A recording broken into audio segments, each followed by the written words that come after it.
بات کی طرف آتے ہیں۔ یہ بہن نے امریکہ سے کال کی تھی، یہ کہتی ہیں کہ یہاں ہاتھ سے ذبح شدہ جانور میسر نہیں ہوتا یہ ہے کہ سلاٹر ہاؤس وغیرہ جیسے ان کے ہوتے ہیں، اس میں ایک شخص مشین کا بٹن دباتا ہے تو وہ مشین 1 منٹ میں 70 مرغیوں کو کاٹتی ہے، اور ایک شخص تکبیر پڑھ رہا ہوتا ہے ساتھ میں کھڑا ہوا۔ تو کیا یہ صحیح طریقہ ہے؟ دیکھیں، شرعی طریقہ یہ ہے کہ جو ہمیں شریعت نے تصور پیش کیا ہے، کیونکہ یہ ذبح سے جانور کا حلال ہونا یا بغیر ذبح کے حرام ہونا یہ ایسی چیز نہیں ہے جو عقل سے جانی جا سکے، اس کا تصور شریعت نے پیش کیا ہے۔ لہذا جو چیزیں خلاف عقل ہوتی ہیں اور صرف شریعت کے کہنے سے وہ جائز یا ناجائز ہوتی ہیں یا ان کے طریقے شریعت نے بتائے ہیں، وہاں پر عقل کا دخل ہو ہی نہیں سکتا، انہیں بعین ہی ویسا رکھنا ضروری ہوتا ہے جیسا شریعت نے تعارف پیش کیا۔ جیسے وضو کا مسئلہ ہے کہ 4 اعضاء کو دھونا یہ وضو ہے، اور یہ عقل میں نہیں آتی کہ جب آدمی پیشاب وغیرہ کر کے آیا ہے تو صرف 4 اعضاء کو دھو لے، ان 3 کو دھو لے، 1 کا مسح کر لے تو نماز کے قابل ہو گیا۔ عقل کی یہاں تک رسائی ہو ہی نہیں سکتی ہے، تو لہٰذا اب یہ نہیں ہو سکتا کہ ہم کہیں کہ 4 اعضاء دھونا، 3 اعضاء دھونا، 1 کا مسح کرنا شریعت نے بتایا تو چلو ایک اور عضو بھی ہم شامل کر لیتے ہیں، 5واں اس کو بھی ساتھ ملا لیتے ہیں،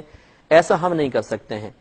لہذا خلاصہ کلام یہ ہے کہ جانور کی رگیں کاٹ دیں، خون بہ جائے وہ ہمارے لیے حلال ہو جائے، خون نہ بہے ویسی مر جائے تو وہ حرام ہو جائے۔ جیسے کافروں نے کہا تھا کہ بابا جس کو تم مارتے ہو وہ تو حلال ہو جائے، اور جس کو اللہ تبارک و تعالی مارتا ہے اسے تم حرام کہتے ہو، یعنی مردار جیسے کہ اس کو اللہ نے براہ راست موت عطا فرمائی، یہاں تو تم سبب بنے ہو۔ تو اللہ تبارک و تعالی نے حکم نازل فرمایا کہ نہیں، اللہ تعالیٰ کا یہ حکم ہے کہ جو ذبح کیا جائے گا وہ جانور حلال ہوگا، اور دوسرا مردار حرام ہوگا، تو مردار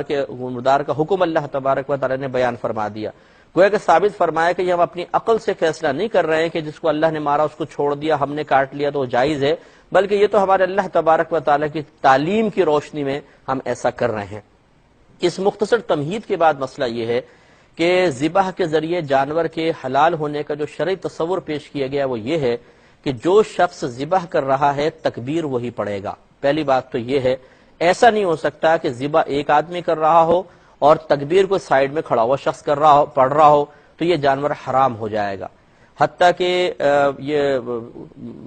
مطلب فقہاء اسلام نے لکھا ہے کہ اگر 2 آدمی ذبح کر رہے ہیں اور دونوں کا ہاتھ چھری پر ہے، جیسے ایک مالک ہوتا ہے اور بعض اوقات قصائی بھی ہاتھ رکھتا ہے ذبح کرنے کے لیے، تو دونوں پر تکبیر پڑھنا واجب ہے۔ اگر ایک نے یہ سوچا کہ اس نے پڑھ لی میں نہیں پڑھتا، یا اس نے سوچا اس نے پڑھ لی میں نہیں پڑھتا ہوں، تو یہ جانور مردار ہو جائے گا۔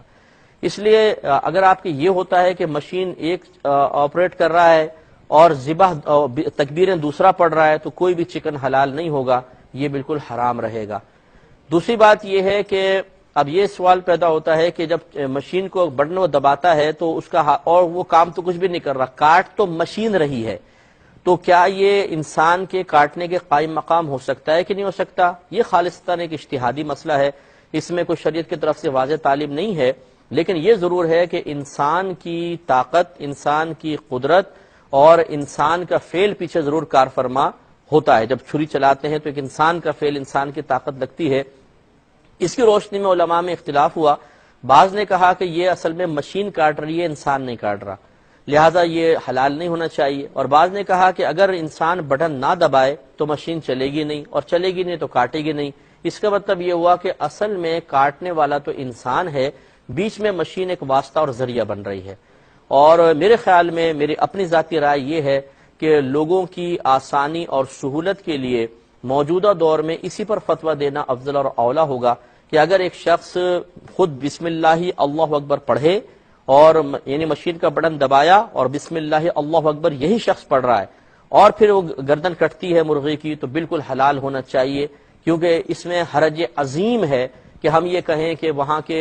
چونکہ ہاتھ سے ذبح کرنا منع ہے اور اس طرح مشین ذبیحہ جائز نہیں، تو پھر تو لوگ بالکل ہی گوشت سے محروم رہیں گے۔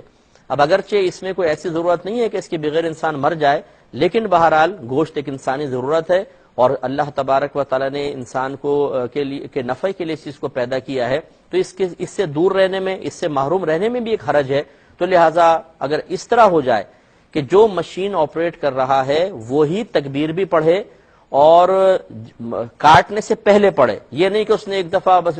دبایا اور ایک دفعہ کہہ دیا بسم اللہ اللہ اکبر اور 70 مرغیاں کٹ گئیں تو ایک ہی مرغی حلال ہوگی، باقی 69 کے 69 حرام ہو جائیں گی۔ ہونا یہ چاہیے کہ پھر وہ ہر مرغی کے اوپر اس کی تکبیر کی آواز ہونی چاہیے اور کٹنے سے پہلے ہونی چاہیے۔ یہ الگ بات ہے کہ ہو سکتا ہے مشین پوری گردنی علیحدہ کر دے، تو اس طرح ذبح کرنا مکروہ ہوتا ہے، لیکن جانور حلال ہو جائے گا، تو یہ کوئی ایسا مسئلہ نہیں ہے۔ لیکن اصل چیز یہ ہے کہ جو کاٹ رہا ہے وہی تکبیر بھی کہے، لہذا جو مشین آپریٹ کر رہا ہے وہ کاٹنے سے مشین کا بٹن دبایا اس نے اور اس سے پہلے کہ ذبح ہو اور بسم اللہ اللہ اکبر اس نے پڑھ لیا تو یہ حلال ہونا چاہیے۔ یہی ہماری ذاتی رائے بھی ہے اور اجتہاد یہی کہتا ہے۔ بہرحال اس میں ہو سکتا ہے کہ آپ کو ایسے لوگ بھی ملے، جیسے میں نے آپ کو بتایا کہ بعض علماء اس کی مخالفت کرتے ہیں کہ اس طرح حلال نہیں ہونا چاہیے، لیکن ہمارے نزدیک بالکل جائز ہے۔ اور جب اجتہادی مسئلہ ہوتا ہے کہ براہ راست قرآن حدیث سے اس کا حل نہیں معلوم ہو رہا ہوتا، تو اس زمانے کے جو بھی پھر مفتیان کرام ہیں ان میں سے جس کو آپ سمجھتے ہیں کہ وہ قابل اعتماد ہیں، ہر مفتی قابل اعتماد، یعنی مفتی تو بہت سے لوگ لکھ لیتے ہیں اپنے نام کے ساتھ، ہر مفتی قابل اعتماد نہیں ہوتا، جن کے بارے میں آپ کو گمان ہے کہ قابل اعتماد ہیں، اگر دو ایسے مفتیان کرام میں اختلاف ہو جائے تو آپ جس کی پیروی کریں گے ہدایت پا جائیں گے، یعنی آپ کی کوئی گرفت نہیں ہے، اللہ تبارک و تعالی میدان معاشر میں آپ کو بری ذمہ رکھے گا، اور ان مفتی صاحب کی بھی گرفت نہیں ہے۔ اگر بالفرض ہماری اجتہادی خطا ہو جاتی ہے تو شریعت نے ہماری اجتہادی خطا کو بھی معاف رکھا ہے۔ تو امید ہے کہ آپ کو مسئلہ سمجھ میں آ گیا ہوگا۔ ایک مختصر سا